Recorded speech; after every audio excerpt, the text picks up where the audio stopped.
He's one of Hollywood's most beloved stars, adored by millions for his roles in The Mandalorian, The Last of Us, and a long list of films and series. For years, Pedro Pascal has been celebrated as the internet's favorite daddy, a symbol of warmth, humor, and vulnerability. Yet in 2025, his reputation finds itself under a harsh spotlight. Viral posts, edited clips, and accusations swirl around his name, framing him as creepy, too touchy, or even worse. What is really happening behind these allegations?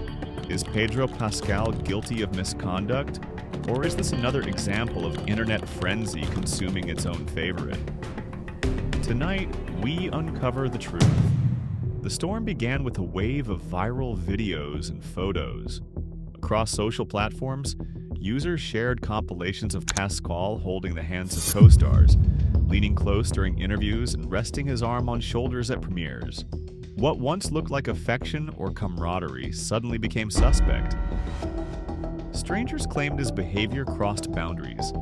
Some accused him of using anxiety as a shield, suggesting that he touched women to comfort himself under pressure. The harshest critics escalated further, calling it groping disguised as vulnerability. Soon, thousands debated whether the beloved actor was hiding a darker truth. A key claim that fueled the fire was that Pascal once admitted he coped with anxiety by touching women around him. This narrative spread like wildfire, framed as if it came from his own mouth. But a closer look tells a different story.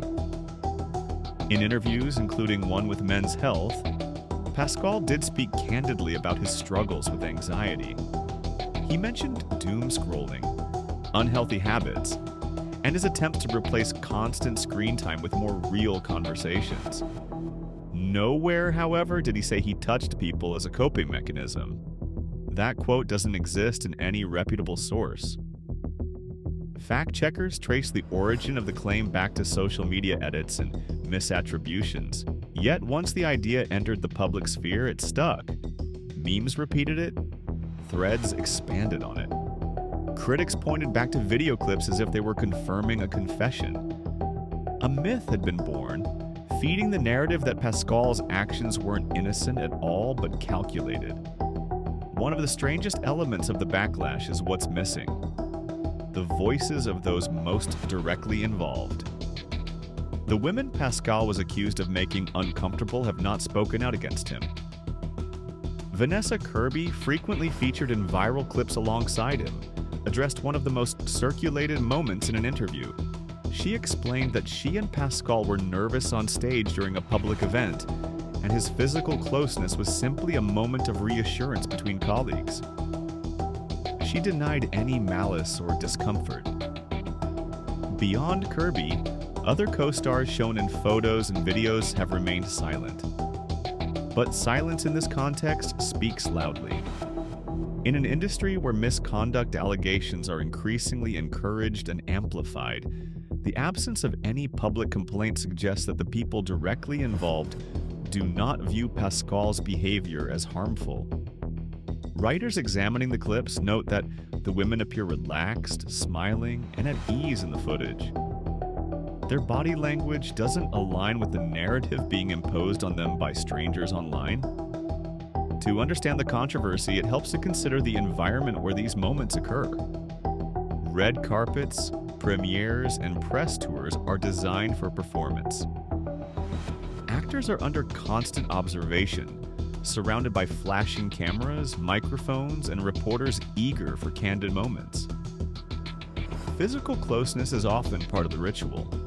An arm around a co-star to signal camaraderie, a hand squeezed before facing a crowd, a lean toward someone during interviews to project unity. These gestures, commonplace in Hollywood, can appear more intimate when isolated, slowed down, and replayed. Observers point out that Pascal's warmth, once celebrated as part of his charm, is now being reinterpreted through a lens of suspicion. What made him internet's daddy is the same behavior fueling allegations of creepiness. This reveals not just the fragility of celebrity image, but also how quickly affection can be weaponized when cultural mood shifts. This cycle is not unique to Pascal. In today's media environment, stars are built up, celebrated, and memified into icons. Then, inevitably, the tide turns. The same qualities that created adoration become reasons for scrutiny. Analysts note that men who express vulnerability or warmth are often scrutinized more harshly than their stoic counterparts. Writers also emphasize the role of overexposure. The more fans consume an actor's persona, the more they believe they know him. Every movement, gesture, and interview is analyzed, dissected, and reinterpreted. What once looked charming on TikTok edits can, in the span of months, be reframed as manipulative. Beyond cultural context, there are claims of intentional manipulation. Reports suggest that certain accounts associated with anti-trans or Rowling-aligned circles amplified the controversy, linking it to his outspoken support for LGBTQ+ rights. In this framing, Pascal wasn't just a celebrity caught in the storm, but a deliberate target for ideological opponents. Fueling this theory are the allegations of edited or AI-altered videos. Critics claim that some viral clips exaggerate or distort what actually happened, subtly shifting angles or removing context to make his gestures appear more invasive. Whether or not these edits were coordinated, the effect was the same. Millions viewed content that suggested something more sinister than the reality. With so much noise, it's important to step back and recognize the limits of what we actually know. There is no public record of any legal complaint against Pascal related to these allegations. There are no verified statements from women saying his actions were unwanted. No evidence exists of him admitting to behavior that matches the accusations. Without forensic analysis, it's impossible to confirm which viral clips are genuine and which may be manipulated. And it remains unclear how much of the social media wave is organic outrage versus algorithmic amplification or targeted campaigns. These unknowns matter because in the absence of concrete facts, speculation fills the void. Why did this controversy explode? The answer lies in perception. Touch is deeply contextual. A hand on a shoulder can be read as supportive or invasive, depending on who is watching and what story they believe. When a clip circulates without context, it becomes a canvas for projection. For Pascal, the narrative was set by the loudest voices online. Once enough users declared his actions creepy, the perception spread, independent of facts. In the digital age, perception often becomes reality faster than truth can catch up.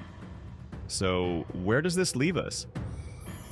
After months of viral accusations, there is no confirmed evidence that Pedro Pascal engaged in predatory or abusive behavior.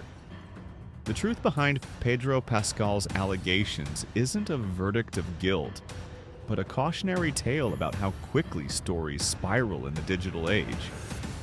A smile, a touch, or a gesture can be magnified into something sinister when reframed by strangers. Lives and reputations can be reshaped not by facts, but by memes. The lesson is not just about Pascal, but about all of us. Before sharing, judging, or condemning, pause and ask, what do we really know and what are we assuming? The rush to outrage may give us a moment of righteousness, but it can also destroy someone without evidence. Pedro Pascal remains a symbol of vulnerability, humor, and resilience. Whether adored or criticized, his story reminds us that the real test of character is not just how one acts under the spotlight, but how the world chooses to interpret it. And if you value stories that dive deeper than the surface, don't forget to share this video, subscribe for more, and stay tuned, because the truth is always worth exploring.